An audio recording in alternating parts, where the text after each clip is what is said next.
wanted to talk about a bridge.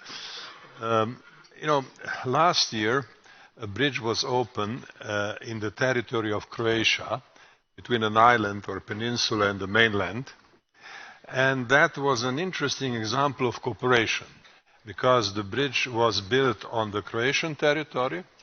The designer of the bridge was from Slovenia. It was largely financed by European Union, mostly financed by European Union, and the construction, the engineering, and the actual works, that was done by China. And China has a very positive image in that regard, because everybody was saying, look, the Chinese construction is the most advanced in the world today. There was a time when Europe was in the lead in that regard. There was a time when the United States was in the lead, but now China is in the lead, and that's very good, because when you have a big construction project, you consider cooperating with China. And in that particular case, it went very well and gave another layer of positive image that exists. And I think one has to build on specific examples which, as you said, help the people. But of course, one has to do much more in every dimension.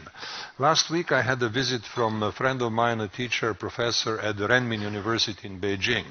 And when he came to Ljubljana, he said, I was surprised, he said, that I see so many Chinese tourists, because there are very few European tourists in China nowadays.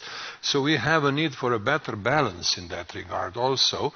And then we talked about the need to expand cooperation between universities and so forth. So what I'm saying is there are many niches, there are many areas where much more direct communication is possible. That is the way to depoliticize the debate, to give these media stories a proper context and not get excited unnecessarily by media interpretations. People have to know, people have to experience, people have to feel cooperation.